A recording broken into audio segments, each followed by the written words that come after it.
If you're doing a challenge where you have to run a certain distance within a certain time limit, then you could tweak the rules to change the difficulty. If you add hurdles to the track, the challenge would become harder, because of course the hurdles slow you down. But if you're in a running competition where you're racing directly against someone else, and the faster one wins, then you can't make the race harder by adding hurdles, because assuming you both play by the same rules, the hurdles also slow your opponent down. Aside from any personal preferences, the difficulty stays the same, regardless of how many obstacles you have to overcome. If your result is relative to your opponent, then the difficulty isn't the competition, but the opponent. Winning a race could be the easiest thing in the world, or the hardest, entirely depending on who you're competing against. In a multiplayer competition, the rules do not decide the difficulty. They decide which skill set is measured. A 100-meter race might be about acceleration and max speed. If we add hurdles, we add hurdle technique to the skill set, while reducing the value of the other skills. If we increase the distance to 1,000 meters, endurance will now be the measured skill instead. Which skill is being measured is decided by the rules of the competition. How much of that skill you need to win is decided by the skill level of the opponent. Some of this might sound obvious, but I don't think it always is. In discussions about multiplayer video games, a common viewpoint is that game developers should make the multiplayer component as hard as possible, even though that's not up to them. Sometimes players even want more game obstacles they themselves don't like, because they believe that more obstacles make the game more difficult. Misunderstandings about difficulty might not affect the sports world a lot, but they do affect video games. The biggest victim is, in my opinion, the real-time strategy genre, which suffers from a lot of faulty conclusions about what makes good game design. The best way to explain it is through a very important and very overlooked concept: the action-to-decision ratio. Let's say you're playing an RTS game, and you make the decision to continuously produce workers. Then, when you made a total of, let's say, 100 workers, you make another decision to stop the production of workers. To make these two decisions happen, if you had the ability to toggle worker production with the press of a button, you would have to make two actions. If this button didn't exist, and you instead had to manually queue each worker, you would have to make 100 actions to carry out what really is just two decisions. In the first case, it's one action per decision. In the second case, there's 50 actions per decision. The action-to-decision ratio matters because every extra action required to realize a decision reduces the total number of decisions you're able to make. Time spent queuing an individual worker is time that can't be spent on making another strategic decision instead. This is important because the number of available decisions basically decides the strategic depth of the game. For example, if a game has only one type of unit, then there's no strategic depth in deciding which unit to produce. But if there are many different units and many ways to combine them, then there's a lot of strategic depth in choosing your army composition, because there's many meaningful choices you can make. If a high action-to-decision ratio reduces the number of available decisions, it reduces the strategic depth of the game. If all you have time to do is make very basic, obvious decisions, because every decision takes a lot of effort to carry out, then you're essentially locked out of strategizing, not because you don't understand the game well enough, but because you lack the required keyboard speed. You could say that a high action-to-decision ratio rewards fast players with the ability to execute complex strategies. But it's really the opposite. The game becomes strategically dumbed down for anybody who isn't playing fast enough. An RTS game could be very complex on paper, with many different units and upgrades and other factors. But in reality, none of that matters if the depth is bottlenecked by how many decisions the player actually has time to make. Speed chess is interesting, because even though it's fast, the bottleneck is still the player's ability to strategize. Moving a chess piece is so easy that the only limiting factor is the player's decision making. If moving a piece instead required a lot of effort, chess would become less strategic. The end result of a high action-to-decision ratio is that players use simpler strategies and play at a lower strategic level, because they can't make as many of the decisions they want to make. The focus of the competition also shifts from being about who can make the best decisions to who can execute the most actions. There's a subtle but important difference between these 2 points. A high action-to-decision ratio not only divides the measured skill set between strategic ability and keyboard speed, it also bottlenecks your strategic ability behind your keyboard speed, effectively lowering your strategic skill. A high action-to-decision ratio leads to less possible counterplay as well, because instead of players strategizing and microing against each other, the gameplay revolves more around each player overcoming single-player style obstacles, separately from the opponent. An analogy would be playing Mario Kart against someone else, but instead of racing each other on split screen, you take turns doing time trials to see who gets the best time, without much interactivity with your opponent. Fewer available decisions also lead to less strategic variety between players.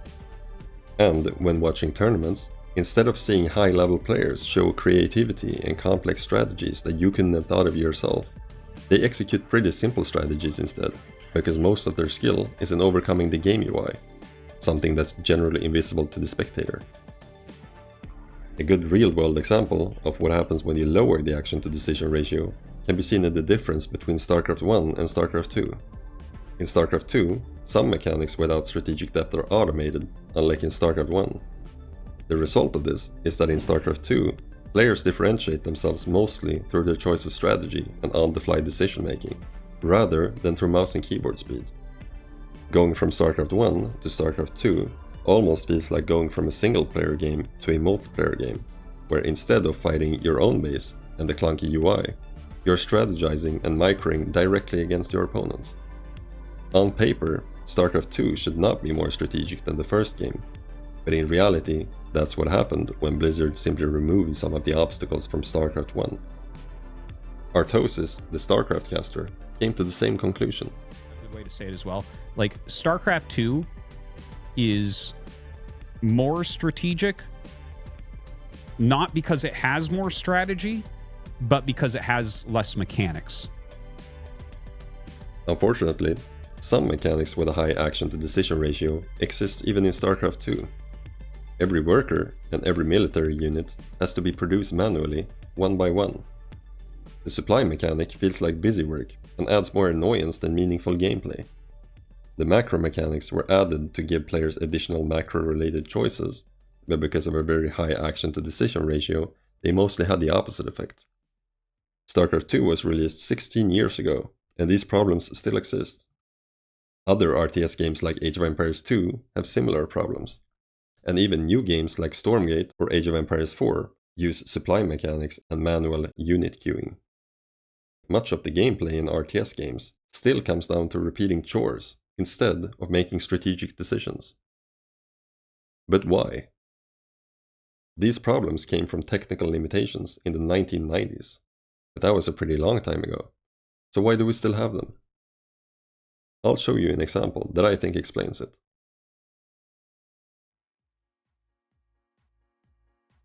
About a year ago, a mechanic called auto farming was added to Age of Empires 2, which automatically positions farms.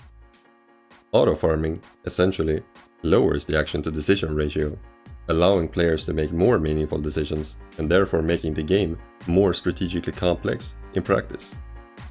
But there was some resistance against this change. T90, the Age of Empires 2 caster, was one of the people who didn't like it.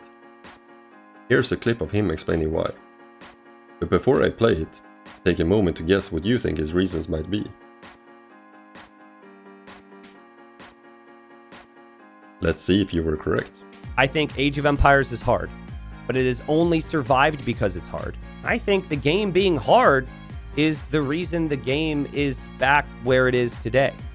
Now, I continue to argue that the fact that it's difficult is actually what makes it timeless, and I think it is really important that it remains difficult in many ways. Did you guess correctly?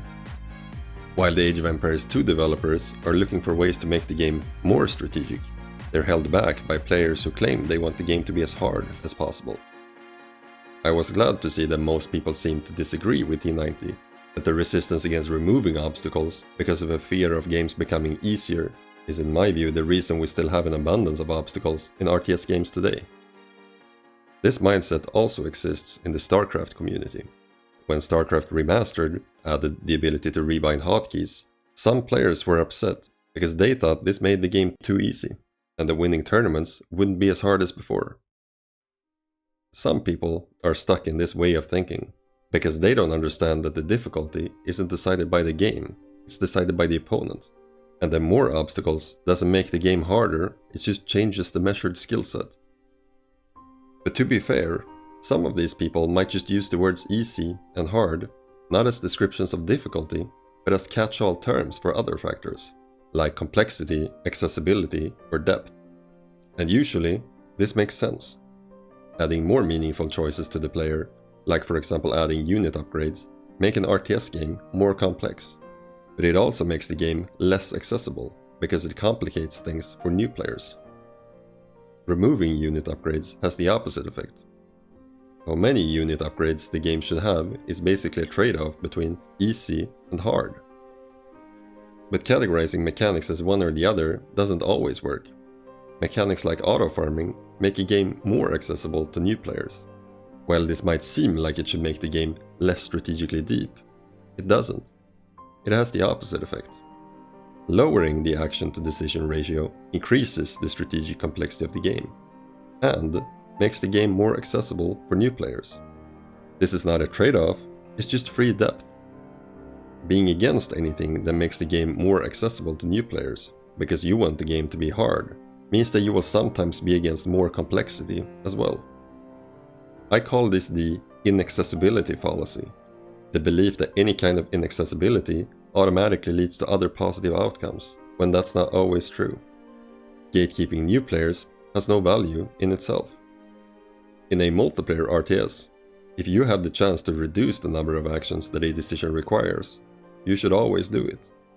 No matter if you like easy or hard games, it's an absolute no-brainer, because you get the benefit of both. But there is one exception. Chess is 100% a strategic competition, because chess doesn't involve any mechanical skill. Rocket League is a less strategic game than chess. The strategies in Rocket League aren't as complex or intricate, and strategic ability is less valuable, because the mechanical skill of maneuvering your car plays a big role instead. But unlike chess, in Rocket League, you get to compete in playing giant football, driving a flying rocket car. That's a lot of fun. Not everything has to be a competition in pure strategic ability. Mechanical skills have a place in games and sports, if they're fun to do. RTS games also include some level of mechanical skill, which lowers the strategic depth and reduces the focus on strategy. But if these mechanical skills are fun to do and fun to compete in, then they should of course be in the game. But with the exception of Micro, mechanical skills in RTS games are about constantly repeating menial tasks. The most obvious examples being queuing units and building supply buildings. Even the players defending these mechanics describe them as stressful chores or busy work. The arguments for wanting these mechanics in the game are almost always based on the false belief that more clunkiness or more friction automatically leads to higher difficulty or more depth. I've never heard anybody defend manual worker production by just saying it's fun to queue workers. Probably because almost nobody thinks it is. In the RTS community, we don't sacrifice strategic complexity so we can shoot a huge ball with a flying car. We do it so we can repeat digital chores. We are not the same. If someone's reason for playing real-time strategy games is so they can switch off their brain after work and compete in repeating simple tasks as fast as possible, then at least that's a logically consistent opinion. But the players who want to keep mechanics with high action-to-decision ratios usually don't acknowledge that this is their opinion. They instead pride themselves on wanting their game to be as hard as possible, without realizing that what they're really saying is that they prefer the game to be less strategically deep. Their viewpoint doesn't seem to come from a difference in opinion about what is fun or not, but from a misunderstanding of the effects these mechanics have on the game. Some of you might have thought that elitism in the RTS community is about wanting games to be as advanced and complex as possible, at any price. But that's not the case. RTS elitism is about not differentiating between inaccessibility, complexity, tedium, and difficulty, and instead treat all of these factors as the same thing: hard. And the elitist opinion is of course that hard is good. This chart explains why chores end up being mistaken for depth, and why new RTS games still imitate annoying technical limitations from the 90s. I can't prove this, but if RTS games had always allowed you to toggle unit production, then I think it's obvious that no one today would argue that they would rather have to manually produce each individual unit. Because nobody ever seems to want to introduce more clunkiness to RTS games, only defend the very specific clunkiness that already exists. I don't think that's a coincidence. I think that a fear of change is part of what causes this problem as well. When Blizzard announced that they were planning to remove macro mechanics from StarCraft 2, mechanics that generally had a very high action to decision ratio, many players reacted negatively at first. But when the same players tried it out, they quickly realized that now they can focus on the actual game instead. The obsession with wanting games to be as hard as possible handicaps the entire RTS genre. Not because it doesn't cater enough to casual players, but because mechanical barriers make these games less interesting and less deep.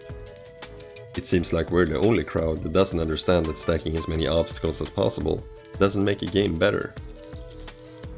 Each individual decision should ideally be as simple to carry out as moving a chess piece. The only exception is when a mechanic in itself is genuinely fun to do.